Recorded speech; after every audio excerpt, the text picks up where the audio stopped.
This module is designed to help participants, adult education professionals, gain a deeper understanding of how to involve low-qualified adults in the learning processes, as well as to give support in their work while dealing with this target group through group work, individual reflections, self-awareness exercises, action planning and goal setting, and finally, the importance of giving and receiving feedback throughout the learning process.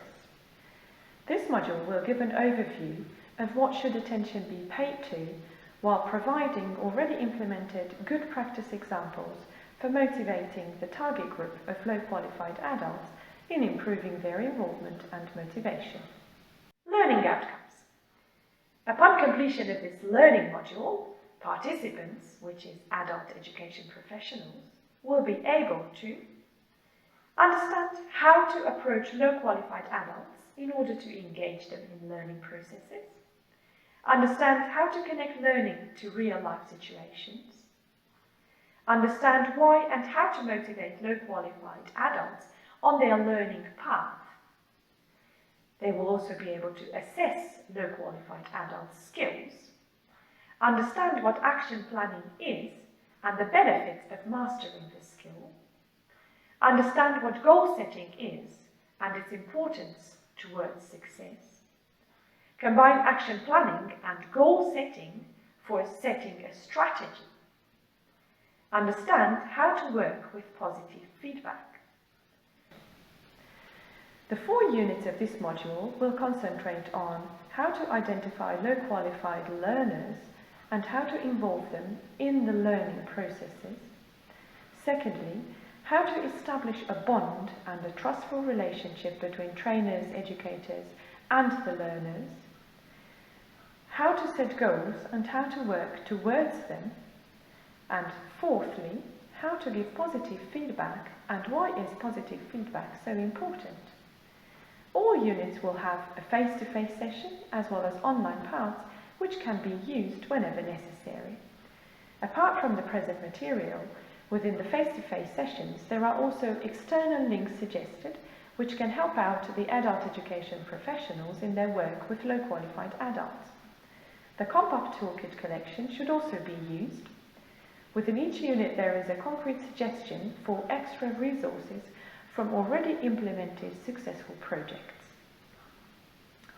The first unit of the module deals with the identification of low-qualified adults and, more importantly, their involvement and motivation for participating in the learning processes. As we all know, people are not the same. We are all different. Some people learn better by reading things. Others learn better by doing things. Some people cannot read, or some people cannot read in English. Some people have never had a job. Others might have had several jobs already. Some can concentrate for hours. Other people may not have a very long attention span. Some people can sit still for a very long time. Other people cannot stand at all. So there are many ways that people can use for learning, and there are many needs that people may have in the learning processes as well. The learning needs of people are influenced by some other characteristics, and this is because people learn in different ways. People learn at different paces. They have different backgrounds, different educational backgrounds, different ethnic backgrounds, or different employment backgrounds. People also have different reasons for learning. They are motivated in very different ways by different things, and they also respond differently to challenges presented in the learning processes. We often find that the training we are planning is targeting a particular group of learners who share at least some of these characteristics. This does not mean that they are all the same, or that they have the same interest in getting involved in the learning processes. It does mean, however, that there might be a narrow range of learning needs that we need to plan for. In our case, this can be the prior to learning experience and the different background our learners come from, as well as the lack of motivation which might need to be dealt with in the learning process. For this reason, trainers, educators must be sensitive to their learners. They must be able to emotionally intelligent enough to cope in situations where learners from very different backgrounds get into their classes and need support. Trainers need to take numerous things into account while planning with the low qualified learners group. Some learners will have different support requirements than others. But before we look at this in more detail, we need to clarify a few terms. The word support is sometimes taken to mean burden. Some trainers view the whole idea of learner support as an inconvenience, and they would rather like to avoid it. This is a problematic sort of view, no matter what background they come from, but with low qualified adults even more, will surely accomplish better results and will be much better motivated if they feel they are supported and cared about. The influence of any particular characteristic on a learner's training experience will very much depend on the situation in which the training occurs. If the person is comfortable and supported, then it will have a lesser effect than if the learner is placed in an unfamiliar environment with very little idea of what is going on. This means that when we think about the possible impact of a learner's characteristics, we should do so with an understanding of the context of the learning in mind. Therefore, we could conclude that the word support means to assist rather than a burden. So if we're involved in any sort of training, then we are assisting someone to learn new things. How we assist someone to learn new things depends on what they can already do and what they already know and what they want to learn and know in the future. As trainers, we need to recognize that all people have a need for support. It is not just the people who have certain cultural or intellectual or disability needs. Everyone we are involved in training with deserves assistance to get them to bridge the gap between what they can do and what they would like to be able to do. As we already said, being emotionally intelligent is very important while working with this target group. But what is emotional intelligence? Watch this video and take notes. It is the ability to identify, use, and manage your emotions. It is the ability to be aware and empathize with the emotions of others. It is the ability to help you communicate effectively, overcome challenges, and resolve conflicts. Trainers, educators, need to be able to solve possible conflicts, listen carefully, show interest, and be there for their learners. They need to create healthy and positive group dynamics, because this is very important to get group members talking. Always have some games, questions prepared through which group members or learners can find out interesting things about each other. They will work much better together after they know about each other's so-called secrets. Give your group a common goal. Learning new things can be, for example, a common goal. Break up cliches. Friendship is good, but can harm group dynamic. Therefore, make sure that you pair individuals in different ways. You can be also silly. Nothing lowers walls more easily than being silly. Debrief challenges. Always talk about what went wrong and what could be or should be improved in the next session. In this case, they will manage to involve them into the learning processes more easily, which is the actual aim of the self-development as well as the group dynamic. Within this unit, we'd like to emphasize the fact that while coming to everyday life issues with the low qualified adults target group, the best thing is to establish a bond between the trainer-educator and the individuals within the group. It is also of utmost importance to create and maintain a positive atmosphere for learning.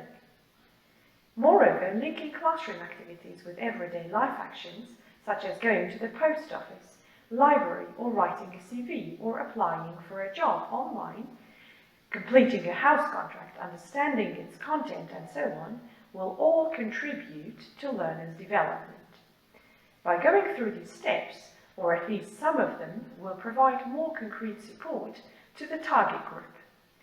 Nevertheless, one can also try to give weekly tasks to the learners in order to have the time to experience these situations and to discuss them in a future session. All these can be better taught via role-play activities. In this unit, we invite educators to try and make up everyday life situations as the ones listed. Experiencing different life situations will drive learners to better solve their problems while in action. If they have had the chance to already be subject to different situations, scenarios will make them stronger and give the necessary support to overcome critical issues. Apart from experiencing the everyday life situations, it is also very important that learners have the necessary confidence and self-esteem in order to carry out all the necessary tasks. Not to be afraid or ashamed because of previous experiences, or being confident enough to talk about your previous life experiences, which might have shaped your actual lives, is a difficult thing. Therefore, we'll see very briefly what self-esteem is and why self-esteem is so important in the learning process.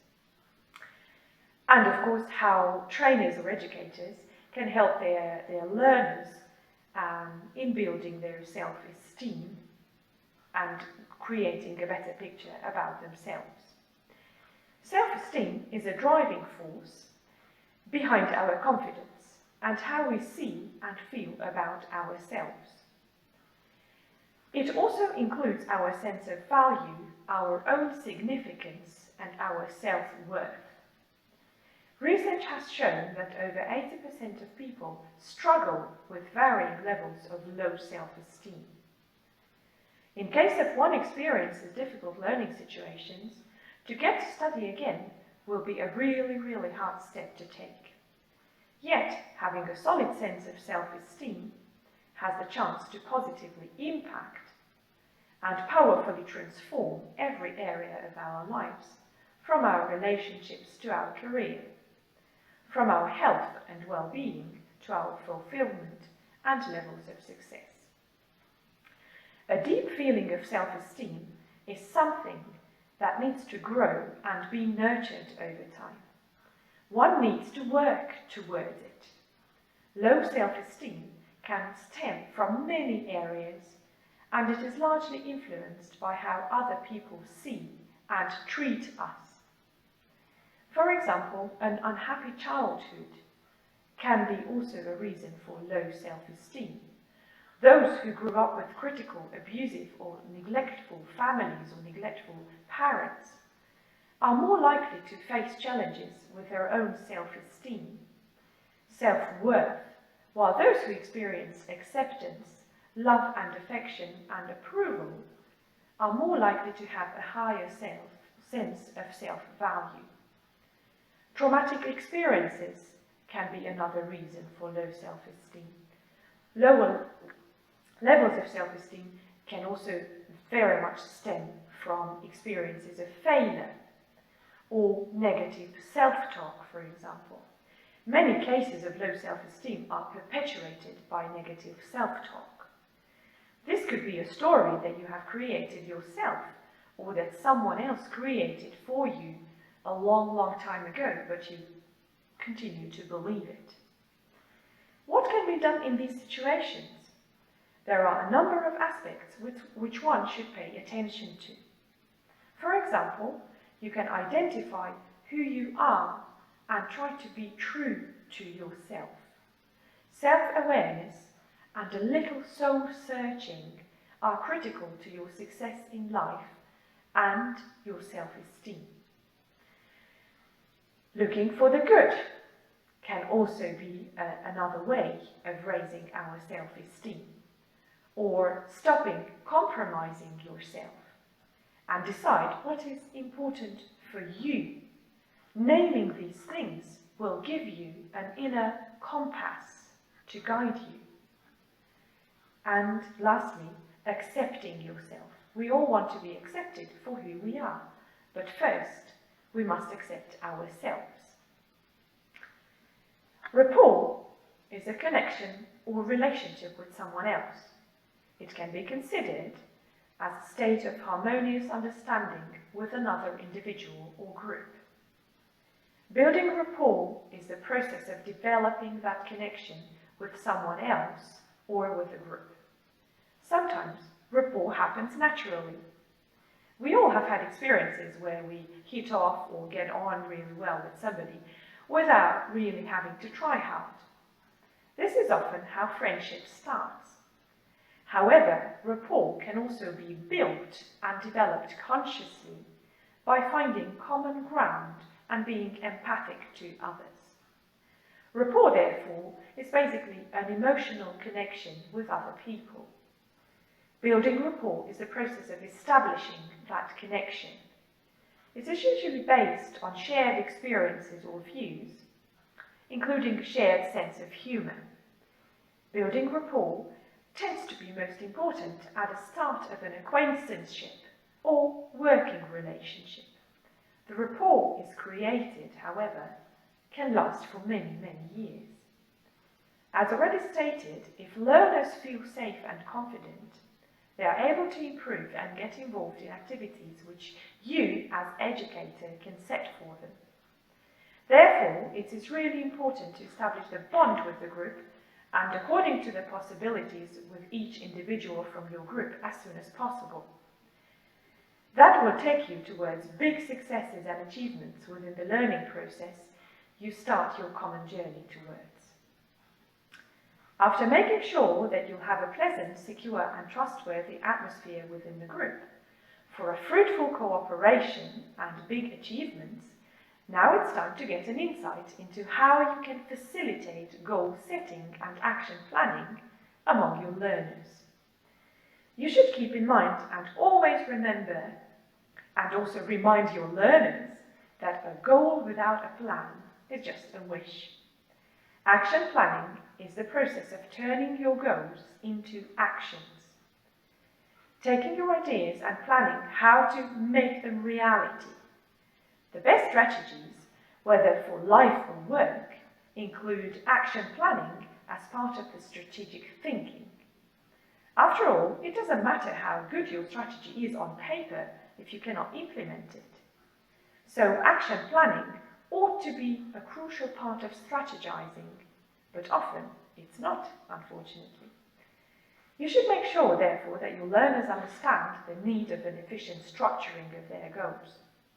For this reason, present them the SMART action plan, which each learner should think about. Emphasize the importance of good planning, doing the SMART action plan, which will help in setting up your goals properly.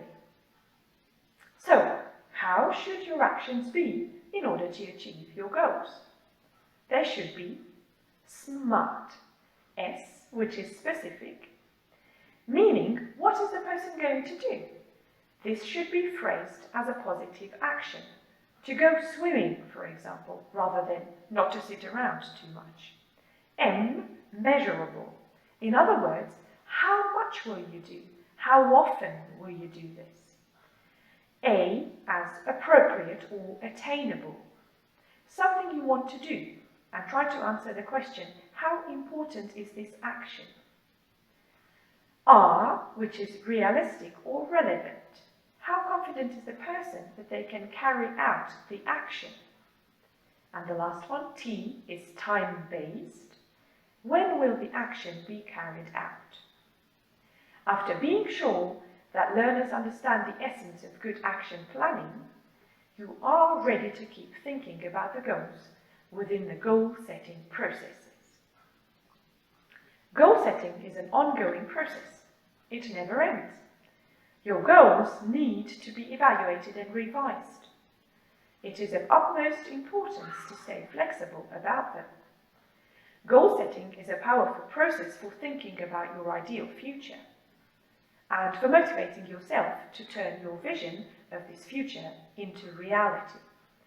By knowing precisely what you want to achieve, you know where you have to concentrate your efforts. You'll also quickly spot the distractions that can so easily lead you astray. So, why should you set goals? Top-level athletes, successful business people, and achievers in all fields set goals. Setting goals gives you long-term vision and short-term motivation. It focuses your knowledge and helps you to organize your time and your resources so that you can make the most of your life. By setting sharp and clearly defined goals, you can measure and take pride in the achievement of those goals. And you will see forward progress in what might previously have seemed a long, pointless chore. You will also raise your self-confidence as you recognize your own ability and competence in achieving the goals that you have set. Don't forget to identify the importance of your goal. A goal is something that someone would really like to achieve. People are unlikely to follow through on goals that are not important for them. Collaboratively setting goals helps to ensure that the goals agreed are relevant and important to the person. While setting and reaching goals, pay attention to the following. Set a reasonable goal. Break the goal into smaller steps, into doable chunks. This is the action plan. And carry out the action plan, taking it one step at a time, learning from setbacks. After setting through the goal setting and action planning sessions, which are really important for achieving successful results, educators who work with low-qualified adults also have to have in mind that feedback, and more precisely, positive feedback, is really, really important in goal-oriented teaching. Therefore, we're going to see now why giving positive feedback is so important. One important skill for effective teaching, as well as managing people, is providing feedback. Feedback can be used to give information or praise, but it is also extremely useful as a tool to help people to improve. Typically, it has two main purposes: to motivate and to correct. Good quality feedback can achieve a number of things. For example, it improves performance, it helps motivation, it boosts confidence, it develops skills and understanding, and it can also show people that you value them, you value their efforts. Feedback is used in a wide range of activities, and it is critical when providing support, for example, or conducting performance management reviews and appraisals, engaging in more general one-to-one discussions, reviewing how well a delegated activity is progressing, handling conflict, or facilitating. But let's also talk about the power of feedback as a motivational tool. Feedback is very much harder than life, yet one aspect of giving feedback is often underused and undervalued. It is also an aspect of feedback that has considerable potential. Feedback can be a simple yet powerful motivational tool. Just by praising people for what they have done can have a galvanizing effect. It's strange that something so effective yet simple is so rarely and poorly done. Giving praise is a simple two-step process. Number one is, look out for the behaviors and practice that you want to see. And number two, as soon as you see what you want to encourage, make sure you praise the person for doing it. Essentially, praising is giving people positive feedback, reinforcing and supporting good performance. Too often we are quick to point out weaknesses or where things go wrong, and slow to praise what is done well. Trainers have to give sensitive feedback to their learners on performance, and they also must learn to listen to feedback from them if they want to have a close relationship. This unit focuses on providing trainers with an understanding of the importance of constructive, positive feedback in a goal-oriented teaching process, as well as to offer an overview of necessary competences in giving and receiving feedback to and from their learners. As it has been found to work effectively with low-qualified adults, it is really important to establish a bond and a close relationship in order to gain their confidence and make them engage in the tasks included in the learning process. Moreover, trainers need to help their learners. It has been seen in previous units that identifying and improving their skills and knowledge for a successful career can be very useful. For this reason, it is of utmost importance also that trainers and educators can provide effective feedback to their learners, through which they can acknowledge learners' strengths and can motivate them where necessary. But let's have a brief insight into what is positive feedback. Positive feedback is communication that recognizes another person's strengths, achievements, or successes. Giving and receiving positive feedback is beneficial for everyone. Using positive feedback helps individuals recognize and improve their skills, develop their areas of activity, and create a general sense of positivity. Providing meaningful feedback. For positive or even negative feedback to be impactful, it should be well thought out before presented to the individual. As a trainer, when you are in a position to give positive feedback, think about how you can include specific details so your learner understands exactly what they did which was good. This way they can continue to do these things and improve upon them.